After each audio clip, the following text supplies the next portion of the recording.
కాబట్టి ఈ ఈ ఈ స్కీములు కూడా ఏదైతే పెట్టారో రేపు మేనిఫెస్టోలో పెట్టారో ఇది కూడా పెట్టడం జరిగింది. అదేవిధంగా మత్స్యకారులకు సంబంధించి వారికి వేట నిషేధ సమయంలో గతంలో ఈ ప్రభుత్వం 10,000 రూపాయలు ఇస్తే ఈ 10,000 రూపాయలు రెట్టింపు చేసి నిషేధంలో 20,000 రూపాయలు ఇచ్చే విధంగా ఈ ప్రభుత్వం ఈ రాబోయే తెలుగుదేశం ఎన్డీఏ ప్రభుత్వం చర్యలు తీసుకోవడం అనేసి మీకు ముందుగా తెలియజేసుకున్నాం.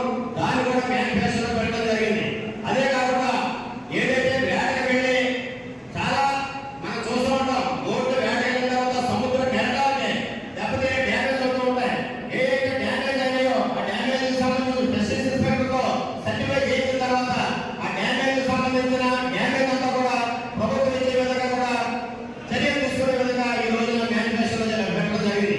అదేవిధంగా వాళ్ళ ఏదైతే వైఫై ఉండదో వాళ్ళకి ఆ వైఫై కూడా ఫ్రీగా ఇచ్చే విధంగా కూడా ఈ రోజు మేనిఫెస్టోలో పెట్టడం జరిగింది. కాబట్టి స్కీములు చాలా వరకు ఇంప్లిమెంట్ చేయడానికి మేనిఫెస్టోలో పెట్టడం జరిగింది.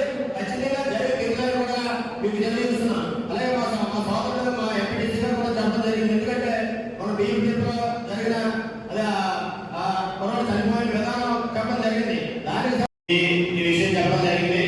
ముఖ్యంగా ఈ రోజున రేపు జరగబోయే అసెంబ్లీ పార్లమెంట్ ఎన్నికల్లో ఒక అగ్నికుల క్షత్రియుడు ఎమ్మెల్యేగా, ఒక క్షత్రియుడు ఎంపీగా పోటీ చేస్తున్నారు. వాళ్ళిద్దరికీ కూడా మనం ఘన విజయం సాధించే విధంగా మన అగ్నికుల క్షత్రియ సోదరులు ప్రతి ఒక్కరు కూడా ముందున్నారు. అదేవిధంగా మన నరసాపురం నియోజకవర్గంలో 35,000 అగ్నికుల క్షత్రియ ఓటర్లు ఉంటే 90% ఓట్లు ఈ రోజున నాయకుల గారికి కానీ వర్మ గారికి కానీ పడే విధంగా ప్రతి ఒక్కరు కూడా వీడియోకి పనిచేస్తున్నారనేసి సభముఖంగా మీకు తెలియజేస్తున్నాం. ఎందుకంటే మేము చాలా తిరిగాం. నేను అగ్నికుల క్షత్రియ సాధికార కమిటీ రాష్ట్ర అధ్యక్షుడిగా ఉన్నా. ఇందులో భాగంగా ప్రతి నియోజకవర్గంలో కూడా నేను తిరుగుతున్నా.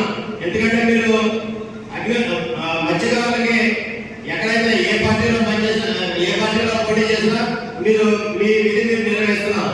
కానీ నేను ఒక పార్టీ సభ్యుడిగా చెప్తున్నా, చాలా నియోజకవర్గాలు తిరిగా ఈ రోజున ఏదైతే అగ్నికుల క్షత్రియ ఒక యూనిటీ ఉందో అది గతంలో కన్నా చాలా ఎక్కువగా గ్రాఫ్ పెరిగిందనేసి సభముఖంగా తెలియజేసుకుంటున్నా.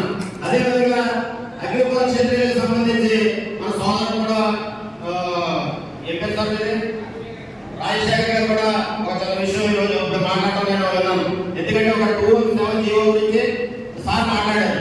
217 యొక్క జీవో యొక్క ముఖ్య ఉద్దేశం ఏంటంటే మన ప్రభుత్వానికి సంబంధించిన చెరువులు కానీ లేకపోతే పంచాయతీలకు సంబంధించిన చెరువులు కానీ ఉన్నాయంటే వాటిని ఖచ్చితంగా అగ్రికుల క్షత్రియులు లేకపోతే మత్స్యకారులు ఉన్న చోట మత్స్యకారులు దాంట్లో వేటాడుకుని సొసైటీ ద్వారా తగ్గేవారు.